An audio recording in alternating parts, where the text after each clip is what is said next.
Bonjour à toutes et à tous. Bienvenue sur la chaîne de Mahela Gaia. Ça fait longtemps que j'ai pas fait une capsule, ça me fait bizarre. J'ai fait pas mal de live récemment, mais ouais, c'est super agréable de refaire des capsules. Là, j'ai envie d'en refaire en ce moment parce que les idées fusionnent. Donc, il y a plein de choses à partager. Et je vais commencer tout de suite. Alors, ce que je voulais partager aujourd'hui, j'en ai parlé parfois un petit peu à travers les capsules et en conférence aussi. C'est le pensée, parole, action. La première fois que j'ai entendu parler de ce concept, en fait, c'était en 2017 quand j'ai visité ma tante aux États-Unis. Et elle me disait, tu sais, pour être aligné, il faut toujours suivre un, un, comme un protocole, un mantra, en fait. Elle dit, il faut que tout soit aligné. Tes pensées, tes paroles et les actions que tu fais en conséquence qui sont alignées à tes pensées et tes paroles. Et là, c'était une grosse révélation, ce truc-là, pour moi. Et donc, c'est pour ça que je voudrais en parler aujourd'hui plus en profondeur et vous expliquer un petit peu comment ça fonctionne concrètement et comment ça fonctionne en lien avec tout ce qu'on nomme le nouveau monde et tout ce qui se passe actuellement, en fait. Comment on met tout ça en pratique, comment on s'inscrit dans ce nouveau monde avec ce mantra. Enfin, c'est plus qu'un mantra, c'est un concept, une ligne de vie. Enfin, pour moi, c'est vraiment une ligne de vie. C'est d'être vraiment aligné avec soi-même. Et ça passe, pour moi, ça passe comme ça. Depuis que j'ai compris, en fait, comment ça fonctionne et ce que c'est vraiment d'être aligné. Souvent, on entend d'ailleurs, il y a des gens qui vont nous dire des choses, mais ils ne le font pas. Donc, ça va être fais ce que je dis, mais pas ce que je fais. Vous l'avez sûrement tous entendu, cette expression. C'est lié à tout ça, en fait, ce pensée, parole, action. Donc je vais expliquer un petit peu ce que c'est, puis après vous donner des exemples par rapport comment l'appliquer vraiment dans le nouveau monde et en soi, parce que le nouveau monde, il se crée d'abord de l'intérieur. Alors, pensée, parole, action. Quand on a une idée de créer quelque chose, par exemple, souvent, au début, on le garde pour soi, on le crée déjà à l'intérieur, en fait, on y pense. Et ensuite, on commence à le partager, à en parler autour de nous, autour de soi. On a envie d'exprimer ses pensées. Mais après, donc ça, c'est facile. Les deux, entre pensée et parole, c'est assez cohérent dans la plupart du temps. Hein. Là où ça commence en fait à se corser un peu, c'est au moment de passer à l'acte. Parce qu'on va penser à quelque chose. J'ai beaucoup d'amis, par exemple, qui me disent ah ouais, là j'aurais trop envie de faire ça, j'aimerais faire ça, j'aimerais voyager, mais ça fait 20 ans que j'entends la même chose, mais ils ne sont jamais passés à l'acte. Parce que, pourquoi? Eh bien, souvent, c'est parce que déjà, il y a des peurs. Il y a deux grosses raisons. Les peurs et l'attente. On attend que, alors, oui, mais j'attends d'avoir assez d'argent, j'attends le bon moment, j'attends qu'à mon travail ça se passe mieux et que j'ai suffisamment de temps et de vacances. Et puis il y a aussi des différentes peurs. Donc l'attente, différentes peurs. Est-ce que ça va pouvoir se faire? Comment les autres vont ressentir ce que j'ai envie de mettre en œuvre, comment ils vont comprendre mon nouveau projet, donc peur du jugement, peur de ne pas y arriver, peur de l'échec, donc ça bloque déjà en fait, il y a l'échec, on prévoit qu'il y ait un échec potentiel, déjà gros blocage parce que si on pense négatif dès le début au lieu de penser positif, ça crée des blocages et effectivement on peut arriver à l'échec.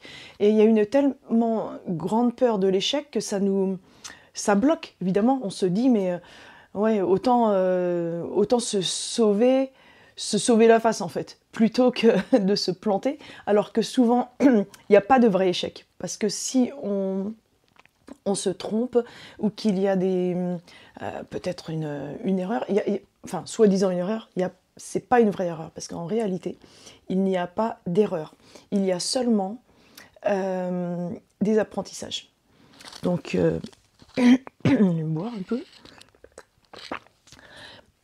Donc c'est toujours à chaque fois des apprentissages. On pense qu'on s'est trompé de voie, qu'on est sur le mauvais chemin et tout. Mais non, ça nous apprend justement à comprendre certaines choses en nous-mêmes, ce que l'on aime ou ce que l'on n'aime pas déjà. C'est, ah, là j'ai tenté ça, j'ai travaillé pour tel ou tel endroit, on a monté une start-up, finalement, il y a eu un échec, ça n'a pas marché. Mais c'est peut-être parce que c'est pas notre chemin non plus. Donc en fait, on tâtonne. Et il y a pas de mal à faire ça, on a le droit d'essayer, on a le droit de réaliser qu'il y a un truc qui marche mieux que l'autre ou un truc qu'on préfère que l'autre. Mais c'est pas grave. En soi, il n'y a pas de vrai échec. Ça, c'est encore une croyance sociétale qui nous a, enfin des programmes sociaux quelque part qui nous ont été imposés en fait avec tout le système de compétition, de dire lui il a réussi, lui il est en échec. Bah non, on est en apprentissage tout le temps et c'est pour ça qu'on est là, qu'on est aussi incarné. C'est parce qu'on est en apprentissage constamment. Et il n'y a pas de mal à ça. Donc on essaye certaines choses, et puis on se dit, là ça n'a pas trop marché, pourquoi est-ce que c'est vraiment ce que je dois faire ou pas? Comment améliorer? Enfin, il y a tout un questionnement en fait. Mais jamais se sentir dans l'échec. Donc quoi que vous fassiez, les idées que vous avez, si ça ne marche pas, c'est parce qu'il y a des choses, peut-être une remise en question aussi à faire. Un truc, je sais pas, un exemple. Oh, j'aurais pu y penser avant, à donner des exemples. J'ai écrit certaines grandes lignes, mais évidemment pas les choses précises.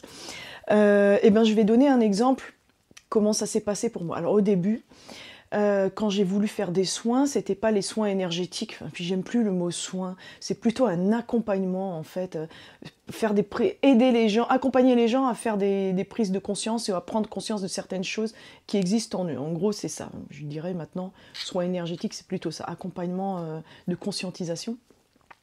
Parenthèse. Alors au début, j'ai fait beaucoup, c'était en 2017-18. J'arrivais à... Enfin, je suis passeur d'âme aussi, donc je me suis concentrée là-dessus. Je me suis dit, je vais créer... je vais faire des soins énergétiques, mais pour les âmes, en fait, qui sont restées coincées, et les aider à partir. Et en même temps, ça fait un nettoyage d'entités des habitations, des maisons, et puis des gens aussi, parce qu'il y a des âmes, des fois, qui sont accrochées sur les personnes. C'est aussi un appel au secours de la part de ces âmes, mais ça, c'est tout un autre chapitre. Et donc, au début, je savais pas trop comment me lancer, j'en parlais autour de moi, mais ça marchait pas tant que ça, en fait. Et il y a des gens, ils m'ont dit, tu sais, il y en a, ils y croient pas aux fantômes, il y en a, ils ont pas envie de payer pour faire partir le fantôme, ils se disent que pour faire la thérapie du fantôme qui doit partir, c'est à lui de payer, mais pas à eux. Et moi, j'ai vécu ça comme un échec. Donc, je me suis mis en recul ensuite. Et j'arrivais plus en fait à rien développer. Et je me suis dit, mais ouais, ça marche pas. Enfin, j'y pensais encore. Après, j'ai travaillé pour différentes sociétés. Enfin, c'était que du travail temporaire à chaque fois. Et je me disais, mais est-ce que... Enfin, c'est moi qui est nulle et tout. Hein, toujours, hein. On se sent victime. En même temps, on est en train de s'auto-flageller et puis de se critiquer, et je suis pas assez bien, et tout ça. C'est tout ça qui se met en place. Je suis dans l'échec, c'est parce que je sais pas y faire, alors que sur Internet, il y en a plein. Je les vois, mais alors eux, ils ont sorti des bouquins, ils ont un site Internet, ça marche du tonnerre. Moi, ça marche pas. Donc, c'est parce que je suis nulle. Ça, on est tous quasiment passés par là. C'est le programme qu'on nous apprend à l'école. Lui, il a des bonnes notes, toi, tu as des mauvaises notes. Lui, il est bon, toi, tu es nul. Toi, tu es en échec, lui, il est dans le succès. Ça, on nous l'apprend depuis tout petit. Et oui, quand on est adulte, sans s'en rendre compte, on a encore ce schéma-là, bien, bien profondément ancré en nous. Et avant de s'en apercevoir, ça prend du temps, et déjà de s'en apercevoir c'est une chose, mais ensuite arriver à le décrocher, ce programme-là, c'est une autre chose, et ça prend un certain temps. Pour certains ça va être plus rapide, et pour d'autres c'est un peu plus long à accepter. Moi dans mon cas c'était plus long à m'en rendre compte et à accepter en fait. Et ensuite quand j'ai compris en fait ce mécanisme, bah, c'était beaucoup plus facile d'aller de l'avant, de me dire: «Mais non, moi, c'est pas des erreurs, je ne me plante pas, je suis en plein dans mon processus» et c'est un apprentissage et après, petit à petit, j'ai découvert que: «Ah ouais, il y a pas que ça que je sais faire, il y a d'autres trucs». Et mais il faudrait les mettre en avant aussi. Il y a plusieurs personnes qui me disaient: «Mais tu sais faire tellement de choses, tu fais une liste et essaye de regrouper certaines choses et ensuite, ben, voilà, tu proposes tous ces services-là et pas seulement un service». Je fais: «Ah ouais» et en fait, ça m'a amené bah, sur toute autre chose. Parce que ce que je fais maintenant, bah, je ne l'aurais pas imaginé à cette époque-là. Non, c'était impossible d'imaginer tout ce que je fais maintenant, en fait. De faire des conférences, des vidéos, une chaîne YouTube, non mais c'était moi qui avais tellement peur de me montrer. Donc en fait, ça m'a vraiment fait prendre des grosses prises de conscience sur mes capacités, ce que j'étais capable de mettre en place aussi, mais sortir de la zone de confort, hein, parce que faire les vidéos sur YouTube, c'était chaud hein, au début. J'en avais fait d'ailleurs une ou deux vidéos, puis après j'ai eu trop peur et j'ai complètement arrêté pendant 1 an et demi. Et puis après, bah, ouais, après il y a eu des gros déblocages et il fallait que je me lance. Je pouvais plus en fait, au bout d'un moment. Et ben c'est exactement ça. J'étais pas alignée. Il y avait mes pensées, mes paroles et en fait l'action qui n'était pas en place. Mais ça me rendait malade physiquement et émotionnellement. Donc quand on n'a pas cet alignement, quand on est à côté de cet alignement pensée, parole, action, bah, on se sent pas bien. On se sent parce qu'on se ment à nous-mêmes en fait. On a l'impression d'être. C'est pas aux autres qu'on ment tellement. Ou alors il y en a, oui, ils vont nous dire ah bah je croyais que tu devais mettre ça en place, ça en est où? Ah, bonjour, là on se tape bien la haine là. Par rapport aux autres, c'est la sensation, on se dit bah je l'ai pas encore fait, mais finalement je vais le faire, mais oui j'attends le beau moment. Ah ouais, bah alors là on est toujours dans l'attente, on peut attendre 10 ans. Euh, donc je suis passée aussi par cette case d'attente. Pourquoi? Parce qu'on a peur. Et pourquoi? Parce qu'on a peur de l'échec, du rejet, du jugement. Ouais, mais si j'envoie ma vidéo à un tel, comment il va le prendre? La première fois que j'ai envoyé ma vidéo, donc fin août 2023 à Olivier, c'était avec la peur au ventre. Hein. J'ai dit bon bah, Olivier Victor, hein, pour ceux qui connaissent pas, d'Info Libre. J'ai envoyé, je me suis dit là tant pis, je me lance, je me jette à l'eau. C'est un des plus grands pas, je pense, que j'ai fait dans ma vie. Et de venir en Finlande aussi. Ça, c'était, j'avais pas. À chaque fois, en fait, j'ai fait des actions sans avoir de plan B. Et, et je m'étais dit, c'est obligé que ça marche. J'ai pas d'autre issue. Ça marchera. Et là, j'avais aussi beaucoup de foi. Donc il faut dans ce pensée, parole, action, quand on passe à l'acte, évidemment, il faut oublier les peurs et avoir la foi en soi, en ses capacités, et puis en l'univers aussi, de dire mais il y a tout qui va s'aligner et marcher et fonctionner. Il n'y a pas le choix. Et je me suis ressentie, moi, comme quand je suis vraiment passée à l'acte, complètement sortie de la zone de confort, c'est parce que je me suis sentie au pied du mur. Il n'y avait pas le choix parce que émotionnellement, enfin, j'étais dans des périodes de déprime, de nuit noire de l'âme. Il n'y avait pas le choix de faire quelque chose pour survivre, sortir de ma propre matrice, sortir de mon propre, ce propre monde que je m'étais construit, qui était comme un abri ou une zone de confort, mais ça devenait trop petit. Et j'avais pas le choix pour que mon âme survive, que mon être survive, de briser en fait ces paramètres, ces murs, pour passer à autre chose et pour continuer d'être dans la joie et d'être moi-même et de vivre tout simplement. Parce qu'on a l'impression d'être dans la non-vie, on a l'impression de se regarder dans le miroir et que toutes les lumières dans nos yeux, elles sont éteintes. C'est horrible quand ça fait ça. Je l'ai eu plusieurs fois et là, on se dit non, non, là il faut faire quelque chose, il faut réagir parce que je suis en train de me voir mourir. Et bon, je vais peut-être dans les extrêmes, dans mon cas en tout cas, ça s'est souvent produit comme ça, et de dire là j'ai touché le fond, il faut sauter et toucher le fond de la piscine pour remonter à la surface. Et à chaque fois que je remontais à la surface, c'était une nouvelle surface. Mais on le sent en fait en soi quand il y a ce hic là, il y a un truc qui ne va pas. Et j'ai remarqué, on ne peut pas changer complètement de paradigme sans complètement métamorphoser quelque chose à l'intérieur de nous, Ça va être peut-être physiquement, on va tomber malade parce que ça va faire un gros nettoyage et qu'on va passer à autre chose. Et aussi sans changer tout ce qu'il y a autour de nous. Donc ça peut être un déménagement, changer complètement, aller ailleurs, rencontrer des nouvelles personnes, se séparer de son couple, ça je l'ai fait aussi. Ça veut pas, je ne suis pas en train de vous dire qu'il faut le faire. Je vous dis seulement comment ça se passe dans certains cas, et en l'occurrence dans mon cas. Mais oui, voilà, c'était... Après, il y a des personnes qui peuvent le voir comme une fuite. Moi, j'ai dit, je suis pas bien en France, je veux partir ailleurs, mais je l'ai fait. Et c'était vraiment en alignement, en fait, avec tout ce que je ressentais profondément dans mes pensées, dans mes ressentis. Et les actions se sont mises en place à chaque fois. Mais il fallait... ça ne s'est pas mis automatiquement en place. C'est que j'y pensais, je regardais par exemple, avant de partir en Finlande, comment c'est dans le pays, l'architecture, les infrastructures sociales, enfin tout en fait. Il y a comme une préparation où on se sent déjà dans le nouveau lieu, dans l'endroit, ou dans le nouveau travail. Et il y a une projection. On se projette, on se visualise déjà en fait dedans. Et ensuite, ça commence à se mettre en place. Mais ça demande en fait des efforts de notre part, beaucoup d'efforts. De mettre tout ça en place, d'y penser, mais d'agir. Ça demande un passage à l'acte concret.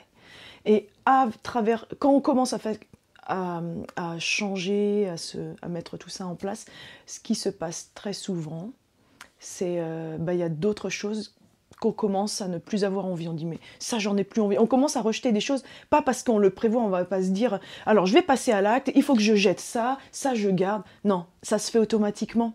Il y a des choses qu'on dit non ça j'en ai plus envie, ça voilà ça ne me convient plus. Ah ça par contre ouais, ça j'aime bien, je garde. Un petit exemple, quand j'ai commencé à faire tout ce que je fais là actuellement, c'est l'an dernier. D'un seul coup, j'avais envie de changer plein de trucs dans mon appart et de virer plein de bouquins. Donc, il y a plein de livres de sociologie que j'ai lus, relus, qui m'ont énormément servi. J'ai tout donné quasiment. J'en ai gardé, je les vois là, 5 ou 6. Même pas. Parce que je me suis dit, ça m'encombre. C'était très bien tous ces trucs-là, mais j'en ai plus besoin. Et même tous les brouillons de ma thèse de doctorat et tout, j'ai dit tant pis, j'ai plus besoin.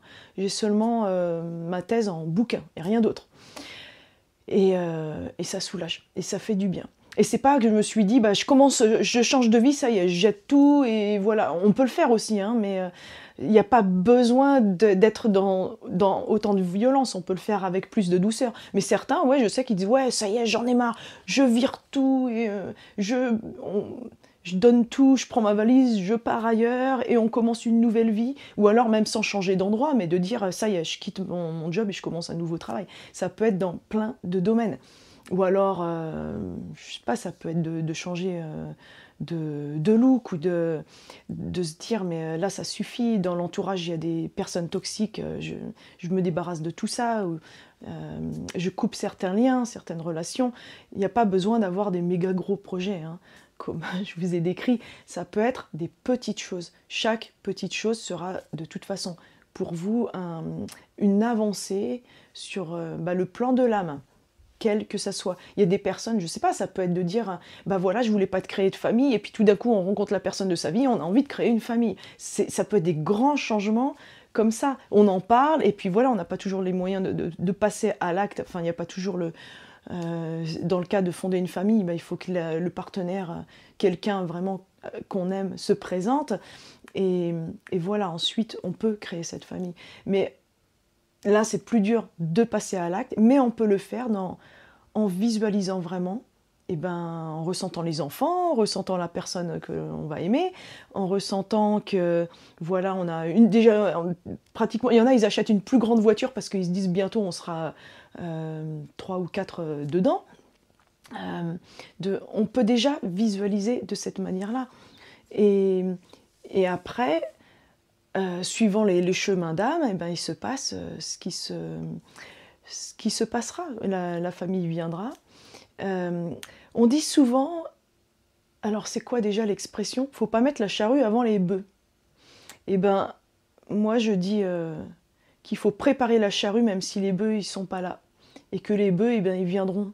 Parce que si on prépare notre charrette, ça montre qu'elle est pleine et qu'elle n'est pas vide. Et automatiquement, l'univers répond quand on agit, quand on met quelque chose en place, qu'on commence à le mettre en place. Et souvent, on a une réponse positive de la même manière. Donc si on commence à mettre quelque chose en place, bon là, on remplit notre charrette, et ben ça va attirer de la lumière, ça va attirer des bœufs qui vont venir la tirer, qui vont se dire, ah, cette charrette-là, elle est pas trop pleine, mais bien pleine, enfin ça nous convient, celle-ci, on peut la tirer, ouais. Ah, une grosse charge, là, ouais, celle-là, on vient. Si on est dans l'attente, l'univers va renvoyer quoi? De l'attente, du vide. Quand on est dans l'attente, on est dans le vide. Donc, comme l'univers, souvent, avec l'effet de manifestation de ce qu'on attire et tout ça, on attire ce qu'on aimait. Si on aimait l'attente, et en échange, on a de l'attente. Donc, attente dit vide, en échange, on a du vide. Et il ne se passe jamais rien, et on a de plus en plus de mal et de peur à passer à l'acte. Parce qu'on se dit, ouais, depuis 2 ans, là, que j'essaye, depuis 4 ans, que je pense à ce truc-là, je ne l'ai encore pas fait. Parce qu'en plus, on a quasiment honte de jamais l'avoir fait. Ouais, c'était mon rêve, mais finalement, oui, je sais pas. Et après, le mental, il se met vraiment en place, et on se dit, ouais, j'aurais dû faire ça, puis il y avait ça, et puis ça.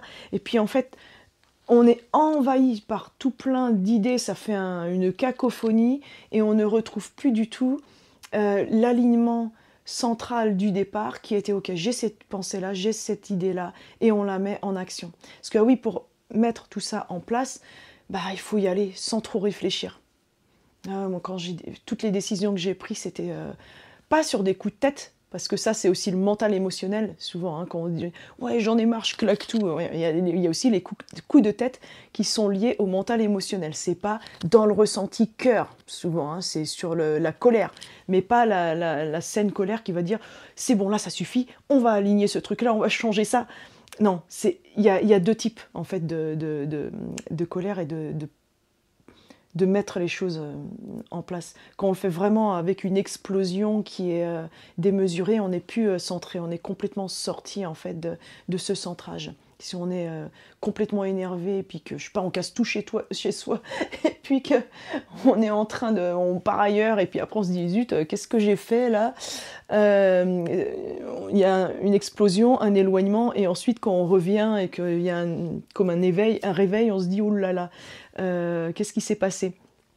Là, c'est pas centré du tout. Mais quand on le fait en se disant, mais là, je n'en peux plus, il faut que je suive ces pensées premières de mon être pour vraiment continuer à vivre et à sentir la joie et la lumière en moi, là, souvent, c'est là que ça se met en place, sans laisser tout le mental interférer. Alors, par exemple, quand je suis venue en Finlande, oui, il y en a eu des bâtons dans les roues, hein, ça s'est pas fait comme ça, hein, mais on y va contre vent et marée, et en disant, non, moi je sais que c'est ça. Je sais, même quand je suis partie en Angleterre, je dis, mais je sais que c'est ce truc-là. À l'âge de 15 ans, je savais déjà que je quitterais la France. Je l'ai fait à 19 ans, la première fois, je suis partie en Angleterre, fille au père au début, mais je savais que je partirais. Et j'avais 16-17 ans quand j'avais déjà fait une liste avec les trucs importants à emmener, les trucs à faire, donc les passeports, les machins, j'avais déjà tout mis, je commençais déjà à mettre en place et à apprendre l'anglais, et je savais que je partirais, et ça se mettait déjà en place en fait. Et puis après, ce qui est marrant, j'avais jamais pensé à ça. Ah, mais oui, en fait, quand j'avais 16-17 ans, j'étais fan de groupes de rock, et je commençais vraiment à apprendre l'anglais et tout. Et parce que je savais que j'irais de toute façon un jour, même si c'était en visite et tout ça. Et en fait, mon premier petit ami, quand j'avais 19 ans, il vivait en France, mais il était anglais d'origine. J'avais jamais fait ce rapprochement. Et mais incroyable. En fait, tout se mettait en place petit à petit. Et lui, après, il allait en Angleterre, en fait, pour faire ses études, quelques mois après qu'on se soit rencontrés. Et c'est là que moi, je me suis dit, mais j'aimerais trop faire un truc comme ça. Et moi qui voulais partir de la France, en plus, j'avais été fille au père. Ah non, c'est moi qui étais... Ouais, entre-temps, j'étais partie fille au père, mais après, je l'avais rencontré. En même temps. Mais lui, il était en France. Et après, il partait en Angleterre pour faire ses études et sa mère, elle me dit: «Mais, tu pas besoin d'être, anglais, hein, ou anglaise, hein, pour faire ça. Tout le monde peut y aller. Il y a plein d'étrangers qui vont étudier, même, qui viennent en France, qui il y a pas besoin d'avoir la nationalité». Moi, je savais pas, donc il y avait tous les fascicules de l'université où il allait et du coup, bah, j'ai dit: «Mais moi, je rêve de faire un truc comme ça. Je rêve d'étudier à l'université, d'être, sur un campus, là, comme on voit dans les à la télé, dans les séries américaines». Et parce qu'étudier en France, ça me disait rien, j'aimais pas le système, donc moi, après le bac, j'ai arrêté pendant plusieurs années les études. Et puis après, elle me dit: «Bah, tu peux toujours, avec ton niveau d'anglais, ça devrait passer». Il fallait s'inscrire et tout, et j'ai pu partir en Angleterre. Mais le chemin, il s'est tracé comme ça, en fait. Il y avait l'idée de départ, quand j'avais 15 16 ans, et ensuite tout s'est tracé, et ben, en rencontrant des Anglais, en en allant, un été en Angleterre, en allant, il y a eu des petits passages à l'acte, en fait, qui ont fait que ça m'a emmenée sur ce chemin là-bas. Puis ensuite en Finlande, parce que je rencontrais aussi des gens des pays nordiques, ça m'attirait. Je me suis dit: «Mais il faut que j'y aille», et à chaque fois ouais, c'était passer à l'acte, mais sur des choses, mais vraiment, à chaque fois, c'était sortir de la zone de confort parce qu'il fallait le faire quand on est adolescent, puis on dit: «Bon, bah, finalement, je pars, à l'étranger». Et avec le recul, je me dis, bah, quand je vois des jeunes qui ont 18 19 ans et qui partent, je me dis: «Waouh, chapeau, ils ont du cran et tout», mais finalement, je me rends compte que j'ai fait pareil. Mais sauf qu'à cet âge-là, je me sentais déjà, bah, plus toute jeune, en fait. J'avais l'impression d'être déjà carrément, très avancée sur, la vie adulte, alors qu'en fait, on ne l'est pas. Mais moi, j'ai eu une enfance, adolescence, tout était un peu inversé, hein. J'ai eu l'adolescence, qui a été très tard, mais après être adulte d'abord. Enfin, je vais pas en parler aujourd'hui. Mais voilà, le pensée, parole, action. Pour revenir à ça, ça passe par l'action, mais dans la matière. Agir dans la matière. On a une pensée, on a un rêve, et ben on le met en place. On va peut-être acheter, je sais pas, vous rêvez d'aller aux Caraïbes, et ben vous achetez un, un livre un guide là, pour voir comment c'est là-bas. On regarde déjà les distances, les billets d'avion, les prix, et puis tout d'un coup, et ben ça commence à se mettre en place, en fait. Et puis on en parle et on y pense, et on se dit: bah voilà, on va acheter, je sais pas, peut-être un nouveau maillot de bain, et on le met en place dans la matière. C'est parce que, en fait, quand on a un rêve ou quand on a envie de... C'est pareil pour le nouveau monde, ça s'inscrit d'abord de l'intérieur. Tout vient de l'intérieur. Ça va pas venir de l'extérieur vers nous, c'est nous qui le procréons, en fait. C'est comme de faire un bébé. C'est comme d'écrire un livre. Ça vient de nous, ça vient de l'intérieur. Et cet intérieur, on le met concrètement comme un livre sur le papier ou comme une vidéo. C'est pas le téléphone qui vient à moi, c'est moi qui mets tout en place, parce que ce que je vous dis, ça vient de l'intérieur de mes ressentis que je partage. Ça vient de l'intérieur vers l'extérieur. Et c'est comme ça que ça marche, le nouveau monde. On met tout en place. Par exemple, bah oui, une chose qui est très nouveau monde, il y a déjà des nouvelles architectures, des nouvelles façons les banques en ligne, la crypto-monnaie, tout ça, c'est des choses très nouveau monde. Et ben, en se mettant déjà à la page, en côtoyant en fait ces nouveaux éléments, ou enfin la technologie et tout ça, on se familiarise avec, les peurs s'effacent, parce que quand quelque chose devient plus familier, ben, on n'en a plus peur parce qu'on comprend le fonctionnement. Et ensuite, et ben, petit à petit, cette chose fait partie de nous, ça vibre en nous, et on s'en sert de plus en plus. Et là, et ben, on auto-crée, on extériorise en fait ces nouvelles choses incluses en nous, on les extériorise, on les répand vers l'extérieur. On est passé, en fait, donc on inscrit toutes ces choses nouvelles comme le nouveau monde en nous, et ensuite ça se reflète vers l'extérieur et on le partage autour de nous. C'est comme ça que ça fonctionne. C'est toujours de nous que ça vient. C'est pas de l'extérieur, c'est intérieur vers l'extérieur. Et j'avais... Ah oui, un exemple, ça je vais le dire. Il y avait un autre truc que je voulais dire par rapport à ça. Ouais, c'est ça. En fait, on agit en conséquence comme si c'était déjà en place. Comment dire? Bah oui, en fait, c'est clair et simple. On fait vraiment comme si tout était déjà là. je vois des amis parfois et le monde qu'ils me décrivent, eh ben, je le ressens pas du tout. Ils me disent, ouais, il y a tout qui va mal dans la société, et puis il y a ça, et tout change au niveau politique, et puis l'économie. Et là, je les regarde et mais on vit pas dans la même planète, c'est pas possible. Parce que moi, je ressens pas ça du tout, et je vois plus ça du tout. Parce qu'à l'intérieur, en fait, je me suis vraiment alignée avec tout ce qui est positif plutôt que négatif. Et ce que je vois, du coup, c'est peut-être une projection de nous, mais comme je pense beaucoup positif, je vois que du positif à l'extérieur, et ce qui me revient en miroir, eh ben, c'est du positif. Et, euh, et même quand il y a des petits trucs, des petits trucs qui arrivent, je sais pas, des fois il y a rien qui va en fait. D'un seul coup, je sais pas, on est en retard et puis après on va pour prendre le bus, on trouve plus la carte de bus et puis après on rate le bus, on est en retard au meeting, mais finalement après on s'en sort. Ça c'est des petites interférences comme ça, on pourrait se dire, bah voilà, il y a tout qui est négatif, il y a tout qui va pas. Mais si on le regarde avec un œil positif, bah c'est quoi? Bah c'est une aventure, c'est des choses qui arrivent, c'est notre regard en fait qui va complètement changer en fait ce qui se le, le- bah, tout ce qu'il y a autour de nous. Si on voit que même ces petits trucs là c'est positif et qu'on les regarde avec amusement, et ben à la fin il y a tout qui se réaligne et qui se remet en place et le calme revient. Alors que si on s'énerve, c'est tout l'inverse qui se produit jusqu'à temps qu'on aille se coucher, on a passé une mauvaise journée en fait. Et donc, toujours de l'intérieur. Positionnement, quelle position? Et donc, ce penser, parole, action, quand on se dit ah, mais moi je suis positif et tout, puis dès qu'il y a un truc un petit peu qui nous challenge, qui vient, ça y est, on s'énerve. Donc, on est complètement à l'inverse de ce que l'on dit. Alors que si on reste vraiment aligné, on se dit attends, attends, là, qu'est-ce qui se passe? Je me pose, je prends quelques minutes pour me poser parce que ça me déstabilise. Et là, on se recentre et on dit non, on va le prendre tout ça avec calme, comme je le pense habituellement. Et après, ça se. Et ben, de nouveau, c'est calme. On se dit non, non, c'est pas très grave, c'est pas. Il n'y a pas. Il n'y a pas mort d'homme, quoi. Il s'est rien passé de mal. Et tiens, un truc. Ah ouais, ça, je vais vous le raconter parce que c'est drôle, mais ça aurait pu ne pas être drôle. Il y a quelques semaines, j'ai été marcher sur le lac Gelé.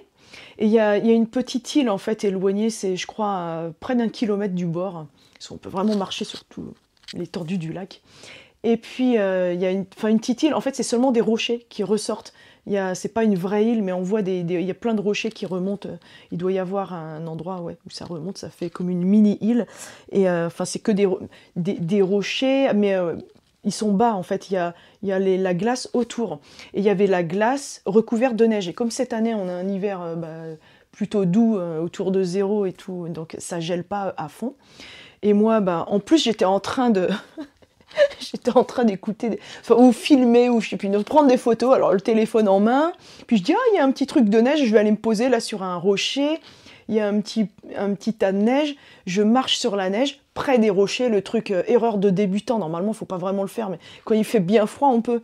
Mais là, eh ben vu qu'il avait fait de la pluie, enfin froid, pluie, redoux, refroid, eh ben il y avait comme une poche d'eau. Et là, je commence à tomber, mais dans le lac, en fait, gelé. Je fais crac, et la chaussure qui s'enfonce et tout, et mon autre pied qui tombe.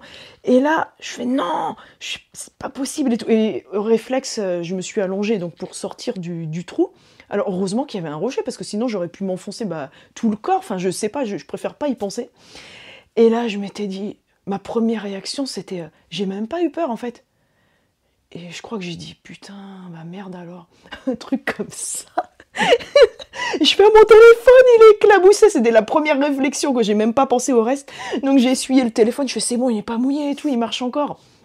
Et parce qu'en plus j'ai tout dedans, moi, les photos et tout, et je crois qu'il n'y a même pas tout qui est sauvegardé. Et je fais mais mon outil de travail, comment je fais quoi? et, et ensuite je fais bah j'ai pas eu peur parce que moi je me baigne l'hiver dans le lac gelé, donc c'est pas le froid qui m'a dérangé. Je fais c'est bizarre, je croyais que ça aurait été plus froid. Puis après, je fais, bah, j'ai pas froid du tout. Parce que en hiver, surtout quand je sors pour les trucs sportifs, j'ai les sous-vêtements en laine, les chaussettes en laine, enfin tout ça. Donc en fait, on n'a pas froid. C'est quand on met des choses en coton ou synthétique qu'on a froid. Donc j'ai pas senti le froid. Et puis j'ai dit bon bah voilà quoi. Enfin j'étais pas mouillée en entier, c'était les pieds jusqu'aux jambes, mi-jambes. Donc ça allait, mais les chaussures ça fait flop, flop. C'était complètement trempé. Après je les ai vidées, j'ai essoré les chaussettes et tout. Je fais bon bah j'ai plus qu'à marcher jusqu'au bord du lac et je prendrai le bus après. Et j'avais prévu en fait de marcher sur le lac et d'aller me baigner dans le lac gelé, faire un petit plongeon quoi.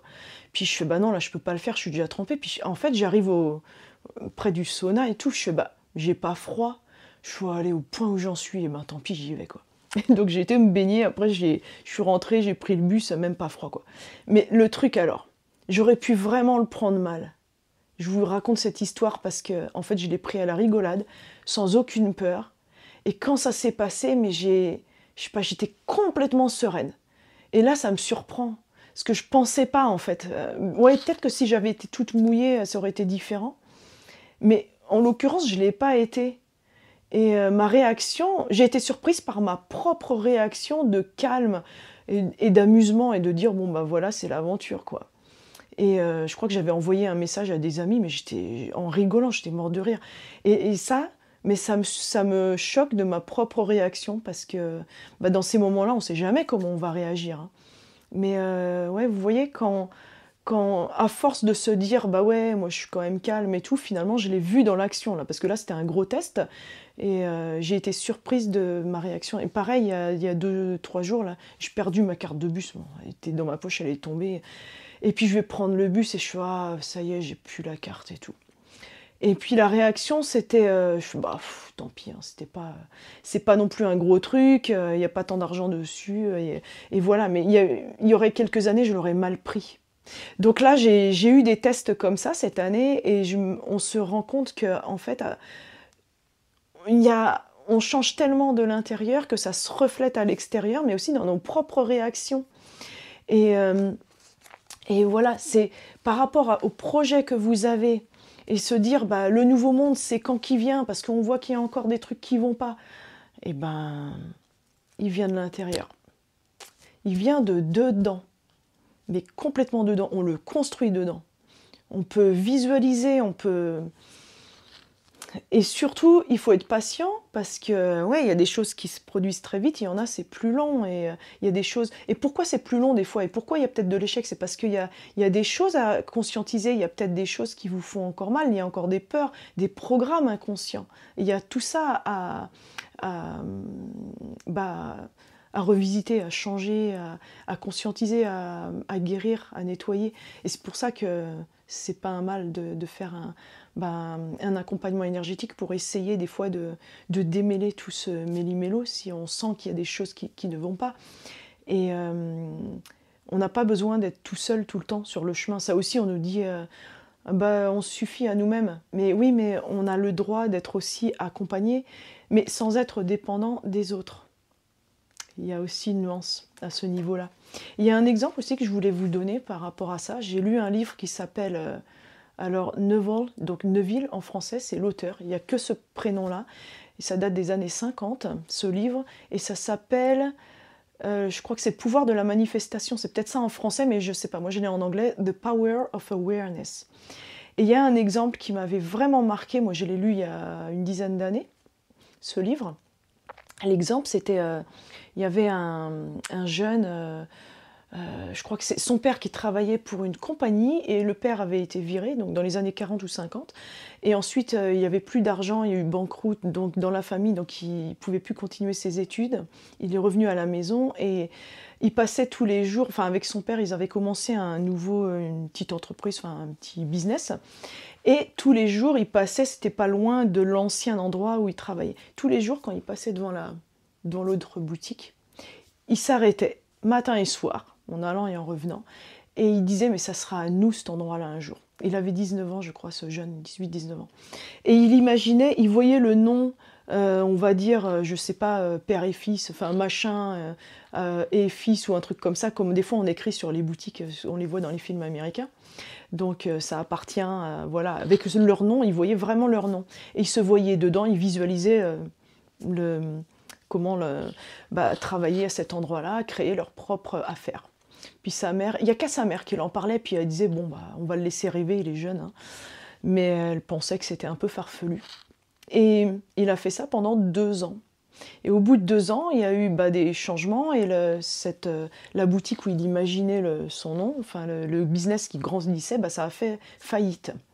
Donc ils ont mis le fonds de commerce en vente. Et là, c'était l'opportunité de l'acheter, sauf que ils n'avaient pas les moyens de l'acheter.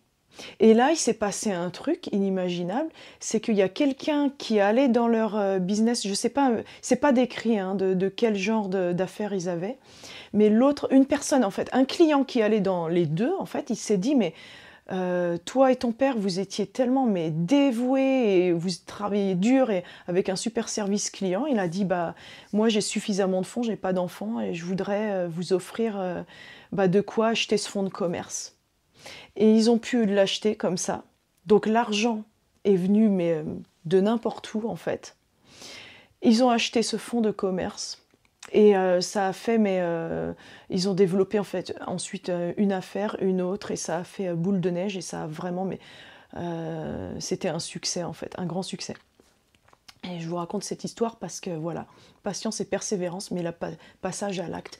Lui, il se voyait dedans et tout ça, il faisait déjà les plans, ils ont construit une affaire qui ressemblait un peu à ce que les autres faisaient. Il y a eu toute une mise en place. Pensée, parole, action. Et il le disait, enfin, il en parlait pas trop, mais il disait un jour ça sera à nous. Il en parlait beaucoup à sa mère, et avec lui-même. Mais il y avait tellement en fait une détermination. Et il assumait que oui, ce truc-là, ça se produira, ça sera à nous. Et en fait, on assume aussi que ça va bien se passer. Il y a tous les ressentis qui se mettent en place. Donc agir dans la matière, c'est ça la clé. Commencer à mettre en place concrètement dans la matière. Le nouveau monde, il se met en place concrètement, en passant par nous. Il ne vient pas à nous, c'est nous qui allons le chercher et qui le procréons. C'est une création d'abord de l'intérieur, qui va vers l'extérieur et qui se reflète ensuite à l'extérieur de nous. Donc voilà, ça fait déjà 40 minutes qu'on est ensemble, ça va très vite. Je vais vous laisser sur ça, vous laisser méditer sur tout ça. Et oui, n'oubliez pas de mettre les pouces, liker la vidéo, partager parce que ça peut servir à plein de monde.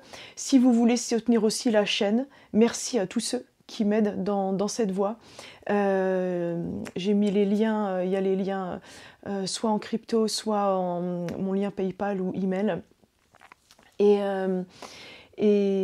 on se retrouve aussi alors en conférence avec Olivier Victor et Michel Canon le 15 mars à Saint-Cana et le 22 mars à Ris-Orangis. Donc c'est dans 3 semaines. Bientôt, en conférence. Ça va être génial de vous retrouver. Et puis oui, il y aura aussi, alors, qui c'est qu'il y aura? Je sais qu'il y a Olivier Coletta et des personnes qui amèneront leur line quartz en fait. Le line quartz à Ris-Orangis.